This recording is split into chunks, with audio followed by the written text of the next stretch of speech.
Hi friends, welcome to our channel. Brahmamudi serial next ఎపిసోడ్లో ఏం జరగబోతోందో ఈ వీడియోలో చూసి తెలుసుకుందాం. నందగోపాల్ విశ్వాలని పట్టుకున్న అప్పు అసలేం జరిగింది అని తెలుసుకోవడానికి ఈ వీడియోని స్కిప్ చేయకుండా ఎండ్ వరకు చూసేయండి. కావ్య అప్పుకి కాల్ చేస్తుంది. అప్పుడు అప్పు చెప్పక్క అని అంటుంది.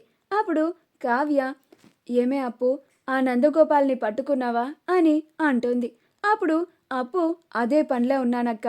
ఆ విశ్వ ఖచ్చితంగా నందగోపాల్ దగ్గరికే వెళ్తున్నాడని నాకు అనుమానంగా ఉంది. వాడినే ఫాలో అవుతున్నాను అని అంటుంది.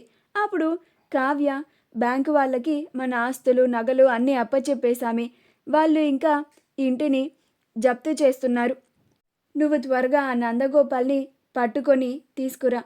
అప్పుడు ఇల్లుని జప్తు చేయనివ్వకుండా ఆపగలం అని అంటుంది. అప్పుడు అప్పు, నువ్వు కంగారు పడకక్క, నేను వెంటనే టైంకి వాళ్ళిద్దరిని రెడ్ హ్యాండెడ్గా పట్టుకొని అక్కడికి తీసుకొస్తాను అని అంటుంది. అప్పుడు కావ్య, అలాగే అప్పు అని కాల్ని కట్ చేస్తుంది. కావ్య లోపలికి వెళ్ళగానే రాజ్, ఏమంది అప్పు అని అంటాడు. అప్పుడు అప్పు, వాళ్ళని పట్టుకునే పనిలోనే ఉందంటండి అని అంటుంది. అప్పుడు రాజ్, ఇంకా ఎంత టైం పడుతుందంట అని అంటాడు. అప్పుడు కావ్య, నేను త్వరగానే టైంకి వచ్చేస్తాను అని అంటుందండి అని అంటుంది. అలా అప్పు విశ్వాని ఫాలో అవుతూ ఉంటుంది. విశ్వ కొంచెం కూడా వాళ్ళ వెనకాల అప్పు ఫాలో అవుతూ వస్తుందని చూసుకోకుండా ఆ నందగోపాల్ గెస్ట్ హౌస్కి వెళ్తూ ఉంటాడు.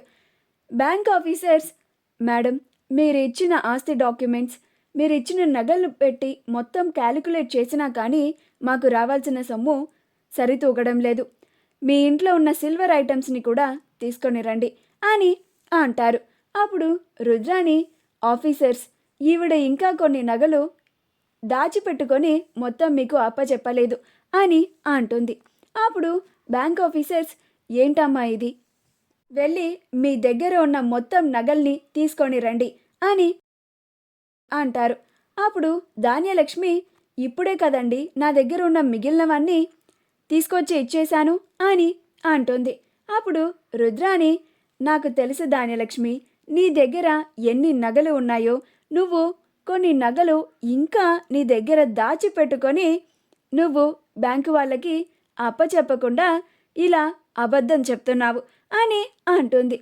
అప్పుడు ఆ బ్యాంక్ ఆఫీసర్స్, ఏంటమ్మా ఇది అని అంటాడు.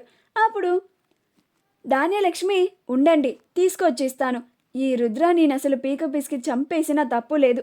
నేను ఒకటో రెండో తర్వాత ఉపయోగపడతాయని ఎవరికి తెలియకుండా దాచిపెట్టి ఉంచితే ఈ రుద్రాని అవి కూడా నా చేత బ్యాంకు వాళ్ళకి ఇప్పించేస్తుంది అని తిట్టుకుంటూ తీసుకొచ్చి బ్యాంకు వాళ్ళకి ఆ మిగిలిన నగలు కూడా ఇస్తుంది. అప్పుడు ఆ బ్యాంక్ ఆఫీసర్స్, ఇంకా ఏమన్నా మాకు తెలియకుండా లోపల దాచి ఉంచారా అమ్మా అని అంటారు. అప్పుడు ధాన్యలక్ష్మి, నేనేమీ దాయలేదు, నా దగ్గర ఉన్న నగలన్నీ మీకు తీసుకొచ్చి ఇచ్చేశాను అని అంటుంది. ఈలోగా కావ్య ఇంట్లో ఉన్న సిల్వర్ ఐటమ్స్ అన్నిటినీ తీసుకొచ్చి బ్యాంకు వాళ్ళకి ఇస్తుంది. వాళ్ళు ఆ సిల్వర్ ఐటమ్స్ని, ధాన్యలక్ష్మి, స్వప్న తీసుకొచ్చిన నగలన్నిటినీ లెక్కలు చూసుకుంటూ ఉంటారు. అప్పు ఆ విశ్వాన్ని ఫాలో అవుతూ నందగోపాల్ గెస్ట్ హౌస్ దగ్గరికి చేరుకుంటుంది. ఆ విశ్వ అక్కడికి వెళ్ళగానే ఎవరు చూడడం లేదు కదా అని చూసుకుంటూ లోపలికి వెళ్తాడు. విశ్వ లోపలికి వెళ్ళగానే కాసేపటికి అప్పు కూడా లోపలికి వెళ్తుంది. అలా విశ్వ, నందగోపాల్ ఇద్దరు లోపల వాళ్ళ డీల్ని మాట్లాడుకుంటూ ఉంటారు. విశ్వ డిమాండ్ చేసిన ప్రకారం నందగోపాల్ ఆ విశ్వకి 10 లక్షలు ఇస్తాడు. అప్పుడు అప్పు గెస్ట్ హౌస్లోకి ఎంట్రీ ఇస్తుంది. లోపలికి వెళ్ళగానే నందగోపాల్ విశ్వాలని చూసి, నీ ఫ్రెండ్ని కలవాలని సెలవు తీసుకొని మరీ వచ్చావు కదా, నువ్వు కలవాలనుకున్న ఫ్రెండ్ వీడేనా అని అంటుంది. అప్పుడు నందగోపాల్, విశ్వాల ఇద్దరు అప్పుని చూసి ఆశ్చర్యపోతారు. అప్పుడు వాళ్ళిద్దరూ తప్పించుకోవడానికి ప్రయత్నిస్తూ ఉంటారు. అప్పుడు కానిస్టేబుల్స్ వాళ్ళకి అడ్డుగా ఉంటారు. అప్పుడు అప్పు విశ్వాని, నందగోపాల్ని అక్కడే చితగా బాదుతుంది. ఎంత ధైర్యం ఉంటే మా కుటుంబాన్నే మోసం చేయాలి అని అనుకుంటావా? నువ్వు మా బావకి బెస్ట్ ఫ్రెండ్ అని చెప్పుకొని తిరుగుతూ పైగా ఒక పోలీస్ అయ్యుండి ఇలా డబ్బుకి అమ్ముడుపోయి ఫ్రాడ్ పనులు చేస్తావా అని విశ్వాన్ని కూడా చితక బాదుతుంది. నందగోపాల్ని కూడా చెప్పరా, నీ వెనకాల ఎవరున్నారు, ఎవరు నీ చేత ఇదంతా చేయిస్తున్నారు, ఆ 100 కోట్లు ఎక్కడ దాచావు అని కొడుతూ ఉంటుంది.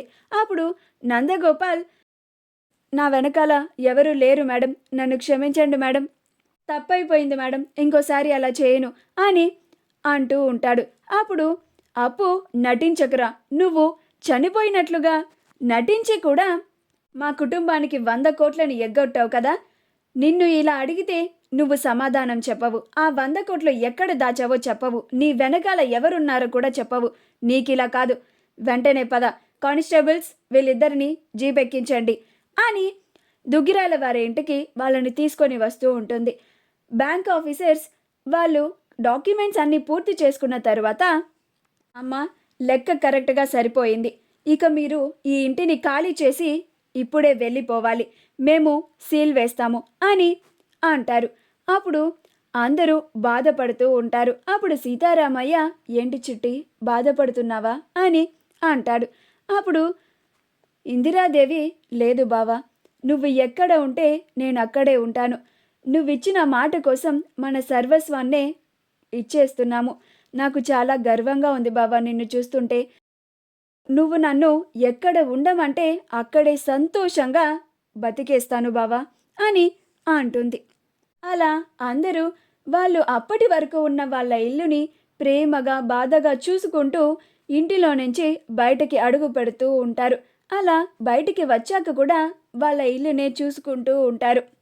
ఇప్పుడు కావ్య రాజ్తో, ఏంటండి అప్పు ఇంకా ఆ నందగోపాల్ని పట్టుకోలేదా, అప్పు ఇంకా రాలేదేంటండి, కనీసం ఫోన్ కూడా చేయలేదు అని బాధపడుతూ ఉంటుంది. అప్పుడు రాజ్, నేను కనుక్కుంటాను, ఉండు కళావతి అని రాజ్ అప్పుకి కాల్ చేస్తాడు. అప్పుడు అప్పు, చెప్పు బావా అని అంటుంది. అప్పుడు రాజ్, ఆ నందగాన్ని పట్టుకున్నావా అప్పు అని అంటాడు. అప్పుడు అప్పు, పట్టుకున్నాను బావా, నీ ఫ్రెండ్ విశ్వాన్ని కూడా పట్టుకున్నాను, నేను దారిలోనే ఉన్నాను, వచ్చేస్తున్నాను అని అంటుంది. అప్పుడు రాజ్, ఆఫీసర్స్ మా ఇంటికి సీల్ వేయకండి, ఆ నందగోపాల్ ఇంకా బతికే ఉన్నాడు, పోలీసులు వాడిని పట్టుకొని ఇక్కడికి తీసుకొస్తున్నారు అని అంటాడు. అప్పుడు అందరూ ఆశ్చర్యపోతారు. బ్యాంక్ ఆఫీసర్స్ అలాగే అని వేచి చూస్తూ ఉంటారు. అప్పు ఆ విశ్వాన్ని నందగోపాల్ని తీసుకొని దుగ్గిరాల వారి ఇంటికి వస్తుంది. ఇప్పుడు అప్పు, ఆఫీసర్స్ మీ దగ్గర 100 కోట్లు ఎగకొట్టింది వీడు, ఇక మీరు ఈ ఇండ్లుని ఆస్తిని జప్తు చేయడానికి వీల్లేదు అని చెప్తుంది. మా వీడియో కనుక మీకు నచ్చినట్లయితే లైక్ చేయండి, షేర్ చేయండి, మా ఛానల్ని సబ్స్క్రైబ్ చేసుకోండి, పక్కనే ఉన్న బెల్ ఐకాన్ని క్లిక్ చేయడం మాత్రం మర్చిపోకండి.